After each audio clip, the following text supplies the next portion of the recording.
Charizard अपने body के heat का इस्तेमाल करके बर्फ से बाहर निकल ही रहा होता है कि तब एक ग्लिज़ार्ड इस्तेमाल कर देता है आइसिकल स्पीयर का, जिससे एक बर्फ का तूफान आ जाता है एंड उनमें काफी सारे बड़े और नुकीले बर्फ के टुकड़े ऐश के चार्जार्ड की तरफ बढ़ रहे होते हैं। चार्जार्ड ऑलमोस्ट पूरी तरह से बर्फ से बाहर आ ही गया था कि तब ये उसके ऊपर वो सारे टुकड़े गिरना स्टार्ट हो जाते हैं एंड उसको लगातार काफी ज्यादा डैमेज पड़ते जाता है। ऐश कहता है चार्जार्ड अभी अपनी लोकेशन चेंज करो। चार्जार्ड कोशिश तो करता है पर वो उड़ नहीं पाता, उसको उड़ने में दिक्कत आ रही थी। ऐश पूरी तरह से शॉक्ड हो जाता है।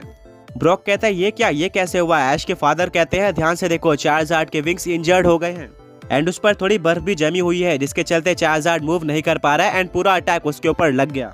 चार्जार्ड अब बहुत ज्यादा वीक हो चुका था। एलेक्स एक स्माइल देता है और कहता है ग्लिज़ार्ड चलो बैल को फिनिश करते हैं, आइस पंच का इस्तेमाल करो। ग्लिज़ार्ड चार्जार्ड की तरफ बढ़ रहा होता है और आमतौर पर ऐश अपने चार्जार्ड को यह अटैक डॉज करने के लिए कहता या फिर कोई स्ट्रैटेजी का इस्तेमाल करता, बट इस टाइम पर चार्जार्ड की हालत बिल्कुल भी सही नहीं थी। वो उड़ भी नहीं सकता था और उसकी बॉडी भी काफी इंजर्ड और वीक थी, जिसके चलते वो अटैक को डॉज नहीं कर पाता। इसलिए ऐश अपने चार्जार्ड को एक आखिरी चांस देना चाहता था। वो कहता है चार्जार्ड अभी इस्तेमाल करो फुल पावर के साथ साइज़मिक टॉस का।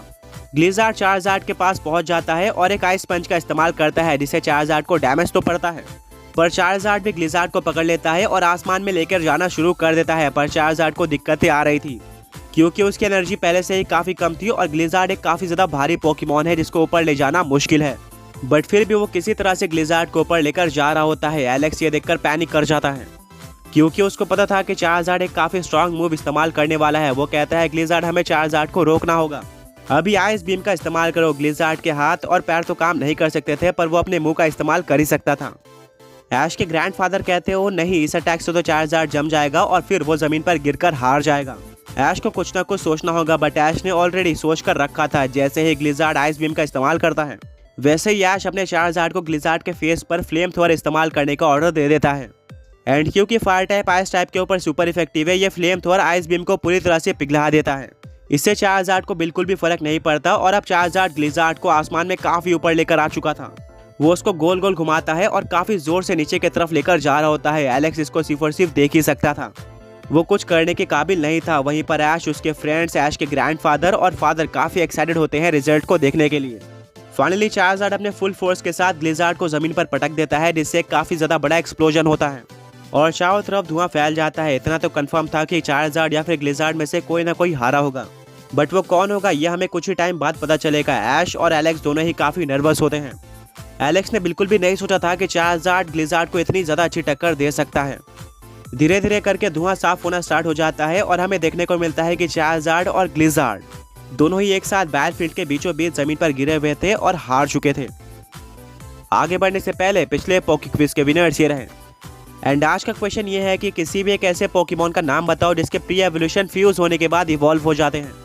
एलेक्स का दोस्त कुछ टाइम तक वेट करता है। चार्जार्ड और ग्लिज़ार्ड दोनों ही मूवमेंट्स कर रहे होते हैं पर कुछ टाइम बाद दोनों के मूवमेंट्स खत्म हो जाते हैं और एलेक्स का दोस्त कंफर्म कर देता है कि चार्जार्ड और ग्लिज़ार्ड दोनों ही आगे बैटल करने के काबिल नहीं है। ये बैटल टाई हो चुकी है। वेल, ज्यादातर लोग ने सोचा था कि ग्लिज़ार्ड जीतने वाला है, वहीं पर कुछ लोग ने यह भी उम्मीद लगाई थी कि शायद किसी तरह से चार्जार्ड ग्लिज़ार्ड को हरा दे, पर किसी ने यह एक्सपेक्ट नहीं किया था कि दोनों ही पोकेमॉन्स हार जाएंगे। सबके फेस रिएक्शन लेस होते हैं। मिस्टी कहती है तो अब क्या होगा, क्या चार्जार्ड एलेक्स के पास जाएगा या फिर वो ऐश के पास ही रहने वाला है। ब्रॉक कहता है ये तो हमें एलेक्स के साथ ही डिस्कशन करना पड़ेगा। ऐश अपने चार्जार्ड के पास जाता है, वहीं पर एलेक्स अपने ग्लिज़ार्ड के पास जाता है। दोनों कहते हैं कि तुमने अच्छी बैटल करी है, अब आराम करो और पोकेबॉल के अंदर वापस चले जाओ। ऐश कहता है एलेक्स अब तो चार्जार्ड ने ग्लिज़ार्ड को डिफीट कर दिया है, ये पोकेमॉन अब तुम्हारे पास नहीं जाने वाला। एलेक्स कुछ टाइम तक सोचता है और कहता है नहीं, ये फेयर बैटल नहीं थी। ध्यान से देखा जाए तो ग्लिज़ार्ड ने ऑलरेडी पिकाचू से फाइट करके डैमेज ले रखा था और बिना कोई हीलिंग के वो डायरेक्टली चार्जार्ड के साथ बैटल करने चला गया, एक ऐसा पोकेमॉन जिसकी 1 HP भी कम नहीं थी। ऐश कहता है तुम्हारी बात तो सही है, पर तुम्हें ये चीज बैल शुरू होने से पहले बोलनी चाहिए थी, बैल खत्म होने के बाद। ये बोलना बिल्कुल भी सेंस नहीं बनाता है। मिस्टी, ब्रॉक, साइना, ऐश के फादर और ग्रैंडफादर भी वहां पर आ जाते हैं, जो कि ऐश को पूरी तरह से सपोर्ट करते हैं। पर इतने सारे लोग को देखने के बाद भी एलेक्स या फिर उसके दोस्त के चेहरे पर कोई नर्वसनेस नहीं आती है। एलेक्स कहता है कोई बात नहीं, मुझे तो सिर्फ और सिर्फ ऐश को दिखाना था कि वो मुझसे वीक पोकेमॉन टेयर है और मेरे अकॉर्डिंग मैंने पिकाचू को डिफीट करके और चार्जार्ड के साथ टाई करके ये अच्छी तरीके से प्रूफ कर दिया है, जो कि मेरा मेन गोल था। वैसे भी मुझे कोई पोकेमॉन की जरूरत नहीं थी, अब मुझे चलना चाहिए। बाकी हाँ, हम आगे जाकर जरूर मिलने वाले हैं और वहाँ पर एक प्रॉपर 6on6 बैटल होगी। ये कहकर एलेक्स और उसका दोस्त चले जाते हैं। वहीं पर ऐश और उसके फ्रेंड्स उनको सिर्फ और सिर्फ देखते ही रह जाते हैं।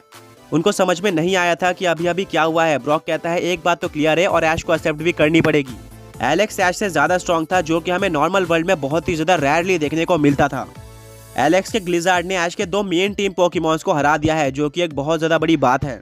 ऐश के फादर और ग्रैंडफादर भी इससे एग्री करते हैं। ऐश कहता है कि हाँ ब्रॉक, तुम बिल्कुल सही कह रहे हो।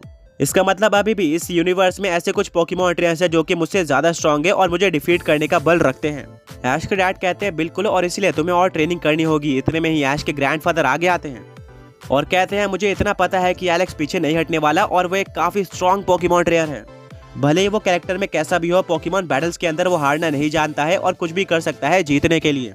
वो काफी मेहनत से ट्रेनिंग भी करता है, बट मुझे ऐश की अभी तक की जर्नी देखकर भरोसा हो चुका है कि अगर ऐश और भी ट्रेनिंग करे तो वो आसानी से एलेक्स को डिफीट कर सकता है। और सबसे अच्छी बात तो यह है कि ऐश का चार्जार्ड कहीं पर भी नहीं गया। अगर वो बैटल नहीं करता तो वो चार्जार्ड शायद आज एलेक्स के पास होता।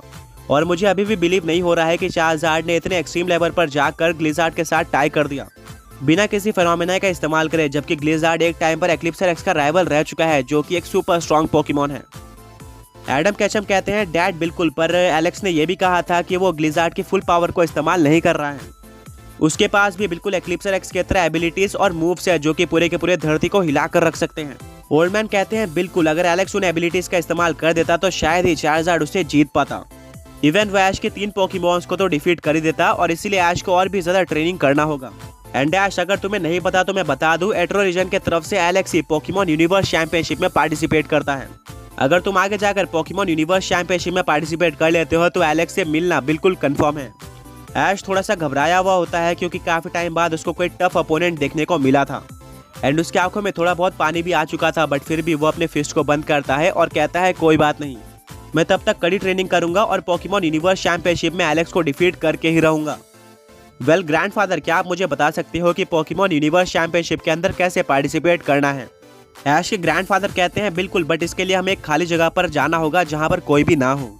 एंड पास में ही मेरे खास दोस्त का घर है, हम वहां पर जा सकते हैं। वेल ऐश और उसके सारे के सारे फ्रेंड्स उसी घर पर आ जाते हैं जहां पर ऐश के ग्रैंडफादर ने बताया था, और वो ये बताना स्टार्ट करते हैं कि अगर ऐश को पोकेमॉन यूनिवर्स चैंपियनशिप में पार्टिसिपेट करना है तो किस तरह के टास्क करने होंगे, एंड फिर उसको पोकेमॉन यूनिवर्स चैंपियनशिप में कैसे कैसे पोकेमॉन ट्रेनर्स देखने को मिलेंगे। ये सारी बातें सुनकर सिर्फ ऐश ही नहीं बल्कि ऐश के डैड भी शॉक्ड हो जाते हैं, और ये बात क्या है ये हमें कल के एपिसोड में पता चलेगी।